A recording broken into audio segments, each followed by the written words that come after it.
Welcome to the TravelPulse Podcast, your go-to listening for everything travel. Here are your TravelPulse hosts, Eric Bowman and Dan Callahan. And we are back with the TravelPulse Podcast. Thank you for tuning in. You're hearing a bit of a different voice on here than you're used to hearing. This is not Mark Murphy.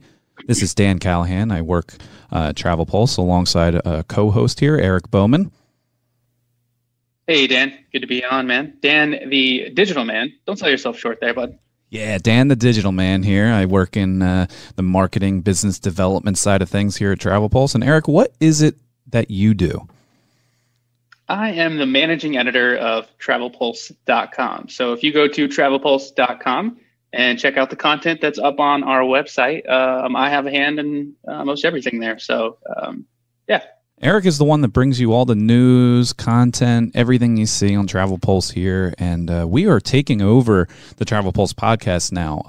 Don't know if you have heard, but the cat's out of the bag. Travel Alliance Media was acquired by Northstar Travel Group back in the fall here in October, which means with Mark Murphy, former host of this podcast, sold the entire company. He was the 100% private owner of it, and Mark pretty much scooped up his office and rode his RV out into the sunset and surprisingly left us some of the equipment here. And the last time I talked to Mark a few weeks ago, he called and on my office phone here, left me a nice voicemail in a very low, creepy voice saying, "You're going to pry that podcast equipment from my cold, dead hands," is what he said. But he left it on the desk here, and now we're using it because we're continuing the podcast because he built this up, and it's been quite successful, and a lot of people have been asking us about it. So Eric and I are delighted to bring this to you. We're going to shoot on doing these a couple times a month here, and we're going to be uploading them and engaging with everybody from here on out. So are you excited to bring this to the people again, Eric? Absolutely, yeah. I definitely want to thank Mark for getting it established. But as you said, Dan, we did hear from some people, from some fans and some industry folks as well of, when's the podcast coming back? So we are happy to be back. We're happy to be your new co-host. So we want to entertain you and we want to inform you. So we're going to talk what's trending in travel. We're going to hear from those in the industry, give tips and advice on travel, as well as share some top travel deals. So if you've had any feedback on the show or any questions you'd like to ask us to ask industry people, we definitely want to hear from you. We're fan-friendly here, so you can email us at podcast@travelpulse.com. Yeah, that email is wide open. If you want to shoot any of your thoughts, opinions, questions, comments, concerns, anything over to us, we'll gladly take those in.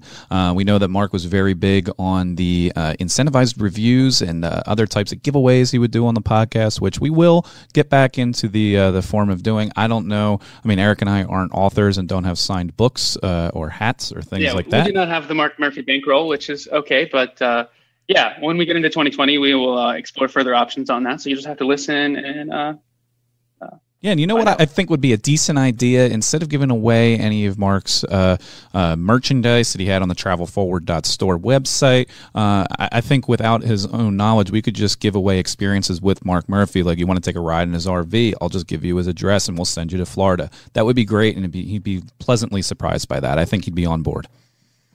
Yeah, he would totally be splendid. I don't think he's quite fully retired yet, No. As some people in the RV game officially do. So who knows what is next for him. I'm sure he'll definitely be back on the travel scene or the entrepreneurial scene.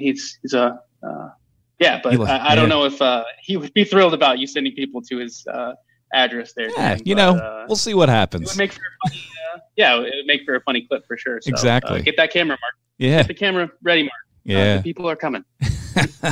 Yeah, so I guess a little bit about the acquisition. I mean, we're still going through the process of fully getting integrated with the Northstar Travel Group. If you're not familiar, Northstar owns who were once our competitors and now under the same family of brands as us.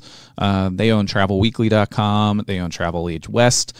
Tons of different events, in-person forums, everything across the board. They run Cruise World, which Eric and I had the pleasure of attending last month down in Fort Lauderdale, which is going to be moving to Miami in 2020.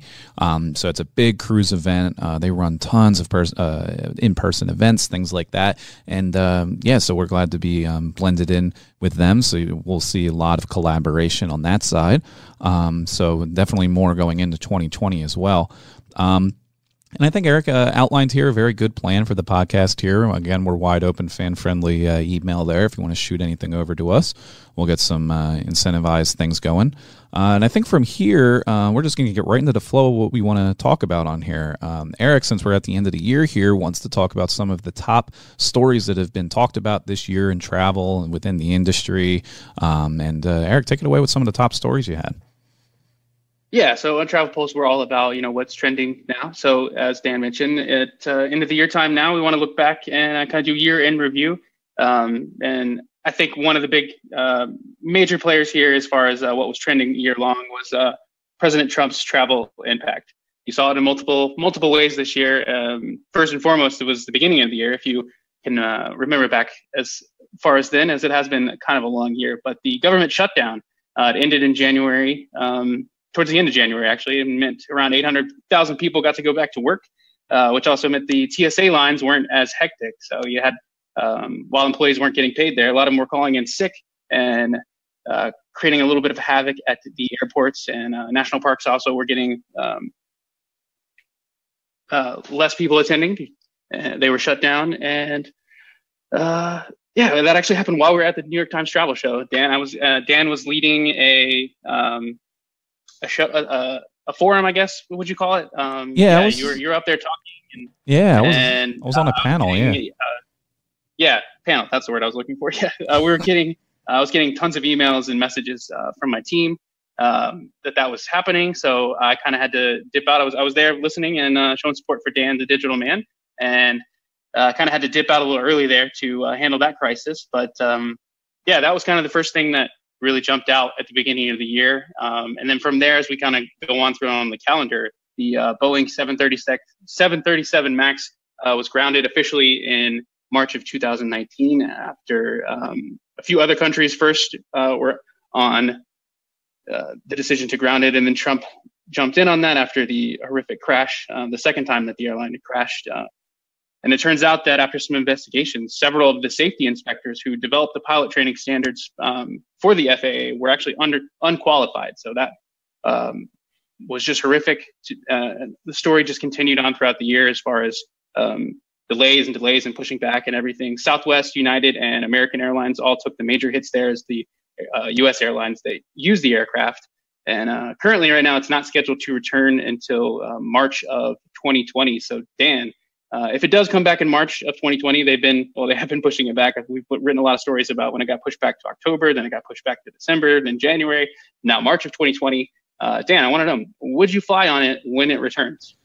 That actually came up for me personally, that question of whether or not I would take that, because it goes right into the time of when I'm going on my honeymoon to Antigua. And flying out of Philadelphia, I have to go into Miami for a layover because there's no direct flights from Philly to Antigua. And the only plane that was going at the time for March when I was looking at from Miami to Antigua was the 737 MAX 8. So that question is like, do we book those flights now for March and kind of roll the dice of whether or not they're going to be back in the air by then? We were both on board, like, yeah, if they're back in the air, all the testing, all the different things that they have to go through is going to be figured out. It's going to be resolved. They have heavy amounts of FAA involvement, a bunch of other things like that. So I would have no problem taking it if they're back in the air and it's already gone through all the tests. I will be the lab rat for that experiment. But it actually turned out better for me and my fiance. Now that we're going to go up to JFK and we're just going to fly direct. It was way cheaper. It's only a little bit more out of the way than going to Philly. I mean, Philly, we're only 15 minutes from. So we're doing that instead of rolling the dice. If they get pushed back again, maybe, Eric, you can touch on that. If people have flights booked on flights like that, in my instance, in March, April, and it's on one of those planes, and the planes don't get put in the air by then, what happens to those flights? Have you guys covered that in any of the articles? Like, are they pretty much hung out to dry? No, the airlines will work with you and try to get you rescheduled on that. So at this point, I wouldn't roll the dice until it's on a plane. If you see that's the plane that it's going to be, like you said, I would try, like you did yourself, I would try to find alternatives just for now until that is officially cleared and good to be back up in the air. I wouldn't risk booking on that just to avoid any sort of headache on that. I also think it's just great that you're doing a direct flight because I am a huge fan of direct flights only, and the connections and layovers. If you can avoid those, definitely do so. And Eric has the privilege of being outside of one of the busiest, if not the busiest airport in the country, if not the world. I don't know. They set these records every year, and I see when you guys cover it outside of Atlanta. So that's a good note to have in there as well. Eric is actually not based out of the same location. We're doing this podcast over the airwaves here. Technologically savvy millennials at the helm. Mark, as much as yes. Mark wanted to be a millennial, he is not. But I think he was very technologically advanced for his older age. And now Eric and I are doing this from West Hampton TravelPulse headquarters and down to the managing editor's headquarters in Georgia. But yes, no, I agree with you. Yeah, it's actually not the official office. Is really my place of residence. It's just me and my wife and my dog and a baby on the way. So I am based in Georgia. We didn't mention that earlier, but awesome. Yeah, no, that's great. And congrats on the baby coming your way. How's that going to affect your travel plans?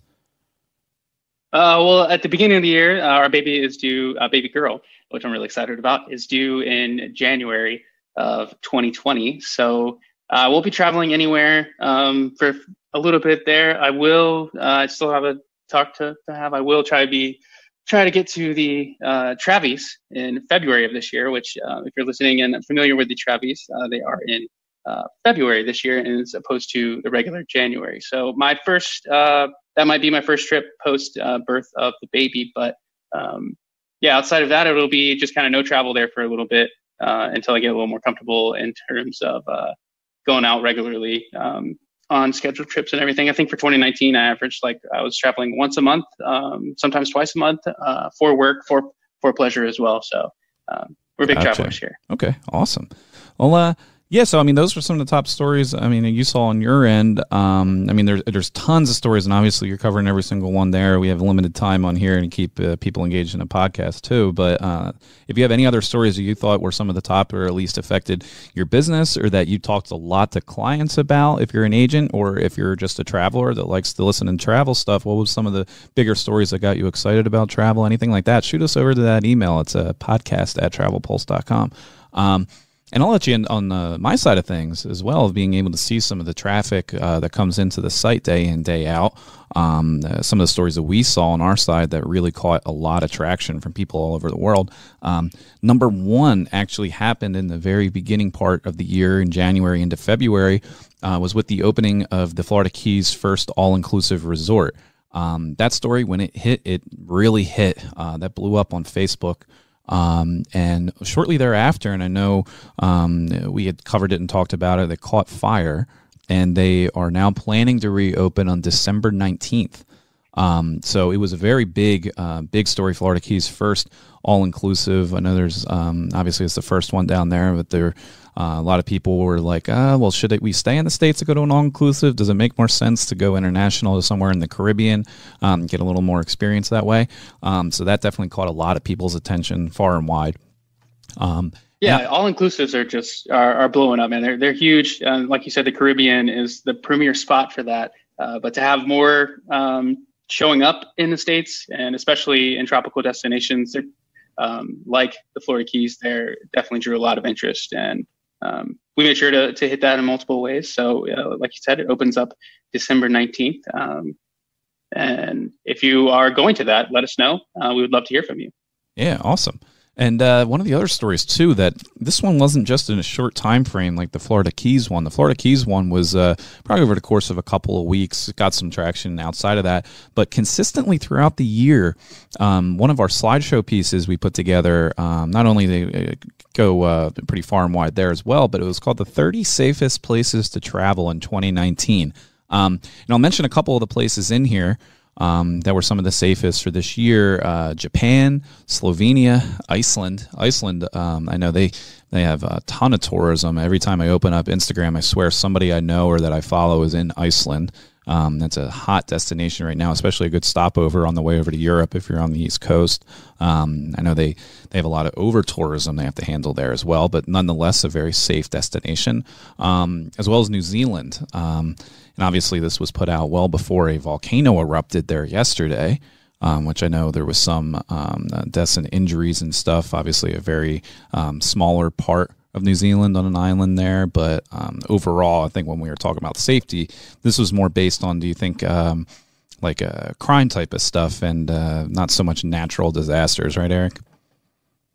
Yeah, absolutely. It was solely focused on where can you go and feel safe, and that was the goal there. And we're going to have our 2020 list come out on January 1st of 2020, so be on the look for that. One destination that was also in the news a lot this year in terms of safety was the Dominican Republic. And that was definitely one of the more noteworthy stories of the years. The mainstream media just pretty much crushed the Dominican Republic over the recent deaths on the island in the summertime. And Dan, you were actually last month. So as the mainstream media spent the summer kind of ignoring facts and just harping on the death of a few of the travelers that were there, which the FBI toxicology reports later revealed that they were actually natural causes, and it wasn't because of crazy spiked minibars or anything like that. Dan, you were there last year. A month ago, I was there last year. I love the place. Tell us a little bit about your experience there and how safe you thought it was. Absolutely. So, yes, I was actually there for a forum that we put on that was sponsored by some big players in the industry, Apple Leisure Group and AM Resorts, part of the same brand there. They sponsored this, and we did a whole week-long forum there with, we stayed at the Hard Rock Punta Cana, visited so many resorts outside of there. We went over to Secrets Cap Cana. We went to Dreams La Romana, saw a couple of Riu properties in between. They were all very big sponsors of this, obviously, with the Dominican and everything, like you were just mentioning, with mainstream media absolutely just decimating the destination. Everything we saw there was, it was as perfect as a trip could go. And I know a lot of people will come and say, well, that's because you're with the tourism board or you were with places that go, above and beyond for like VIP guests like that, or, they definitely made sure that, but the average traveler wouldn't see something like that. And I wouldn't even say that's the case at all. I went there by myself. I met a couple of colleagues there who were coming from other parts of the country. There was nothing about me that stood out as a VIP. I had to wait in the same lines as everybody, go through the same security, get the same transports to the same hotels, talk to the same people by myself, and had absolutely no trouble. There is definitely a heightened measure of security by them being proactive, especially at the Hard Rock resorts, especially in and around. But everything there, the people are some of the nicest in the Caribbean that I've got to experience myself. Even when we went out on some excursions outside of the properties, we were in some, buses and vans that every single traveler that goes on one of those is taking the same types of transportation as us. We're going out into the the jungles there and the mountains, really high elevation where it's much cooler. We were down on the beaches, everywhere far in between on that island, and obviously not every single spot, but still everybody there was super nice to us the entire time. Didn't feel unsafe at all. We were with a good group of people, and I couldn't recommend it enough to people. And that was my first time there. And I'm glad to hear that their numbers are definitely bouncing back. And right now, obviously, and I'm going to talk about this later too, it's definitely one of the best values you can get in the Caribbean right now and for the foreseeable future too. Absolutely. And a lot of people, are worried about safety when they travel, and the Punta Cana hotels actually offered up a safety promise and signed a commitment to set a security of standards and safety guidelines under the Punta Cana promise, which we have up on travfax.org. You can check that out. That was actually launched to hold media outlets accountable when the mainstream media was decimating the Dominican Republic and all that happened over the summer. We were able to launch travfax.org. And that puts the real facts of travel is what we're aiming to do over there. Awesome. And and I think now, I mean, those were a lot of the things that we saw happen in 2019 as we come to the end of the year here. I mean, we might put out another episode before the end of the year. This was definitely trying to get out there, get out in front of things before we start fresh in January to give everyone an update of where we're at and where we're going with this podcast. The next segment we have coming up here, as we have on the line here, an expert travel agent who has been in the industry for many years, writes a lot of content for TravelPulse as well, really knows their stuff. And this segment, I think, is going to be very good for both travel agents and travelers that are listening to this podcast, where we're going to bring on a travel agent every episode, whether it's a travel agent or maybe an industry executive or maybe one of our writers or somebody on the editorial team. Nonetheless, somebody from the travel industry that has a lot of insight and expertise to share with our listeners. So right now we're going to bring Tammy in here. Tammy Levent is on the line with us here. Eric, take it away. Thanks, Dan. We are joined by Tammy Levent as our advice from an agent segment here. So Tammy, tell us a little bit about yourself, where you're based, how long you've been in the industry, and your day-to-day stuff. Well, thank you, Eric. Thank you, Dan, for having me on. I've been in the industry for 30 years. I know I don't look like 35, but anyway, so 30 years. And I started off as a brick and mortar, which is crazy. So never at home based. I wouldn't even know what that's like. I try to work from home and it doesn't work out for me. So I've always had an office location and we're a huge agency. We've done over 130 million in travel business. And 6 years ago, I also am the founder of Task, the Travel Agent Success Kit, to train travel agents to build bigger brands and make more money and to be able to sell in today's world of travel, between the onlines and the competition and everything else that we have going on and how to compete with them. So that is my, I would say those are the two things that I do between Elite Travel and Task. I keep busy with both of those, but we sell everything. We're a full service travel agency.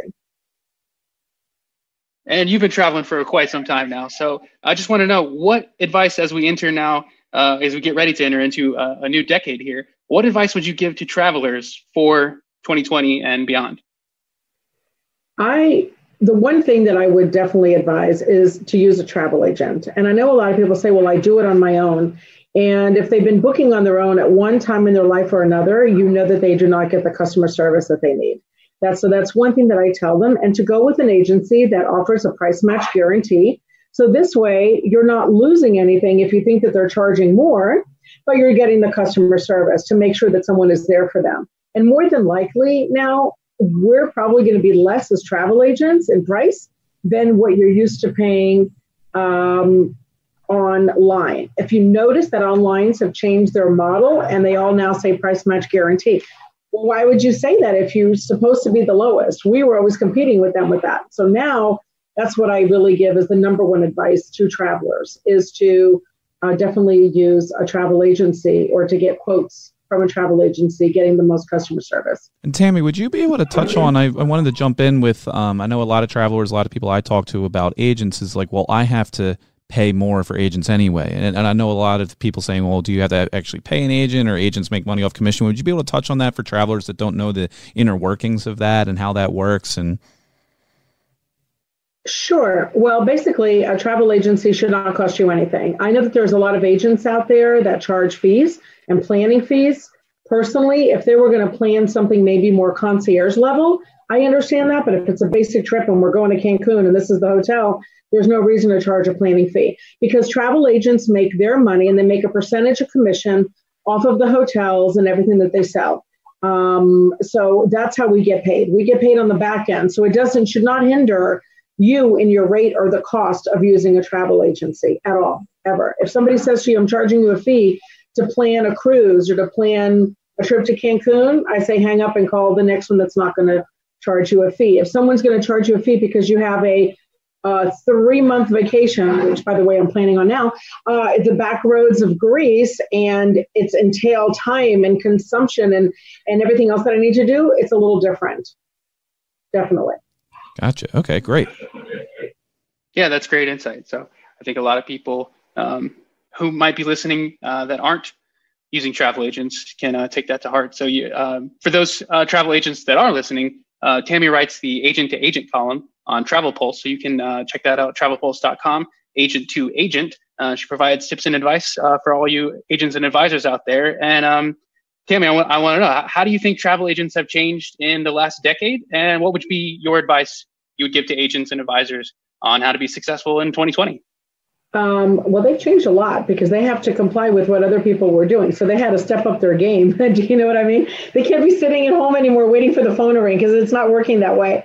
I think that the right travel agent, the good travel agent is still going to learn. They have to be knowledgeable. That's one thing, because I think that we have more consumers that are more tech savvy, they're smarter, they're looking things up. So if somebody calls you and says, I want to go to Dubai, you better know something about Dubai. Whether you know it or not, you better Google it, search it, go on YouTube, do your due diligence, because consumers are smarter today. You know what I mean? So that would be the number one advice, is know more than your client, or know everything about everything. It's something that I always talk about and speak about, because you do have to know more than your clients. Otherwise, your clients can do it on their own. They don't really need you. So that would be the number one advice. And education is key. And also look into the vendors that support you. And that's what I came up with Task, and to train travel agents that it's not always what you think. It's not always the ones that are out there that are in your face. Look at other sources to be able to sell better, to be able to do better quality of a product for your clients, and give your clients the experience. They want the experience. They don't want to just sit on a beach anymore. Those days are over. They'll go to that destination and sit on a beach, but 99% of the time they can ask, well, what else can I do besides sitting on the beach? You see what I'm saying? So I have a client now that wants to go from Montego Bay. They want to go to Kingston to Bob Marley's museum, and that's a long ride. That's a 3-hour day trip to go to Kingston, but that's what they want. And we're going to offer it and give it to them, because they don't want to just sit on the beach and drink, even though it does sound really good. They want that experience and the fun of the travel. You know, they want to be able to come back and show up to the friends, hey, I topped one that you did when you went to Jamaica. I hate to say it, but social media has totally made us that way right now. Absolutely. Yeah. It's all about the Instagrammability of a destination. So there's like 500 million active users on Instagram and posting an average of 85 million photos a day. So you get a lot of millennials and especially Gen Z now too, very, very tech savvy and social media savvy. So they see it and they want to go to it. So, and if you could do one more than your friend did, that's even better. So if you went to the Bob Marley in Kingston, that friend has to top that. You know, maybe they went by boat, because it has to top what you've already done. I see a lot of that competitiveness, you know, on social media. Yeah, it's all about like really how you can one up everybody, and who did the thing that got more likes and more views, and it's really what that's all comes down to now. So do you find yourself offering, or like even working with clients on more, I wouldn't say exotic, but destinations somebody hasn't really heard of? I've heard some people say they want to go somewhere because it's like, oh, I've seen enough people go to a beach in Jamaica or somewhere in Cancun. I want to go to that place that no one has ever heard of before. Have you been seeing that? I laugh what you just said, because you said you want to go somewhere that no one has ever been. When people ask me, Tammy, what's your favorite place to go to? The one I haven't been to, because I've already seen the other ones. I want to go somewhere else that I haven't been to. It's a good way to put it. Yeah, we get exotics, like this one now that I'm doing for Greece. Like, it's stupid. I'm Greek, and I still have to look everything up. And I go, they want the impossible. Like, they want to go river rafting in Greece. Like, I don't even know where I'm going to find that. You know what I mean? I am exploring and I'm looking into this. So, yeah, it's that's awesome. It's challenging, but to keep up and be there, man. Answer your phone. That's one thing that I find. They don't answer their phone. You don't answer the phone, you're not going to get the sales, right? You got to be there for your clients. Absolutely. Yeah. Indeed. Well, thanks, Tammy. We really appreciate having you on here. And tell travelers where they can find you again. Anyone who's listening. Travelers can find me at elitetravelgroup.net. We're available 24 hours a day, 7 days a week. And we offer a price match guarantee. We're like an online, but we have customer service. There you go. Wonderful. Thanks so much, Tammy. We really appreciate it. Great being here. Thank you. And now to close out the episode here, I think it'd be good if we talked about some of our top travel moments that we had this year. what we're looking forward to do in 2020 as well. Whether that be some trends or just some things you want to do. I think for me, as I was talking about earlier, I think the top thing is it was one of the biggest news stories of the year was what was happening in the Dominican Republic. Obviously, I was lucky enough to be able to go there, be on the ground there for a week, see a good chunk of the resort areas, touristy areas there, as well as the non-touristy areas. It was great to be able to go there, be a part of a forum that we put on with some of the big players, not just there, but in the travel industry in general, and be able to flip the script on that with some of the top-selling travel agents in the Caribbean and the DR. We put so much video and social content out about that. It was really great to see all those things come together, really flip the script, and now their numbers are slowly back on the rise. I think it's just a part of the news cycle that happens where that was the hot button. People are just going out there, especially mainstream ones. They need clicks now more than ever. And when they're putting stuff out there that is very controversial, that's what's getting people's attention. That's what gets them the impressions and stuff on their different sites. And they obviously have to embellish a little bit or kind of over exaggerate or take some things way out of context, which would happen there. But it was awesome just being able to go there for the first time in the midst of all that and be able to turn it around. What I'm looking forward to in 2020, obviously I'm looking forward to, as I mentioned as well before, going to Antigua for the first time, being able to see one of Elite Island Resort's new properties, the Hammock Cove Resort and Spa, which is in Antigua. They have a number of different properties across the Caribbean. That's one of the ones that just opened up December 1st of this year. I'll be there in March. And also, while I'm talking about the honeymoon, I talked to this on a podcast Mark had me on back when he was still doing it last year, was talking about value in the Canary Islands. And I actually proposed in the Canary Islands. And that's still probably my all-time favorite place that I've gone ever, specifically in Tenerife, island there in the Canaries. And that place is so it's very similar to Hawaii as far as the climate and being kind of a volcanic set of islands and 75, 80 degree sunny weather all year round type of thing, and the amount of adventure, food, drinks, all different types of stuff like that you can do there. What I'm hoping for in 2020 is that they finally get a direct flight from the U.S. They didn't have a direct flight there for a long time, and they don't now. And they're looking, and there's been talks about getting a direct flight possibly out of JFK or the New York area. That would be great for that destination, just because if they finally get a direct flight there, they're going to get way more U.S. traction. It's pretty much unheard of to so many U.S. travelers, and I would love to see that blow up once again because it's a great value. Everything there is really cheap. A lot of other than the flight getting there, there's so much to do, and right now it's a lot of European tourists, and if they get more U.S. tourists, I think that would be an awesome value for so many people to go to, especially from the East Coast. If you can't get out to Hawaii, it's such a long, expensive trip. Canary Islands are pretty amazing, so I would love to see that their tourism numbers from the U.S. go up in 2020. How about on your side, Eric? Yeah, for 2019, as I mentioned earlier, I probably traveled about once a month, maybe twice a month on a couple occasions for work and for pleasure. One destination that really jumped out that I was so happy that I was able to experience was Cuba. I took a cruise to Cuba with Norwegian Cruise Line. You can't really do that anymore right now, as the Trump administration kind of dealt a big blow over to Cuba over the summer. With the elimination of the people-to-people exchanges. You can still visit Cuba. It's just not as easy as it once was. So cruise lines is out. So you do have to fly there. And you can actually now fly free to Cuba with Insight Cuba.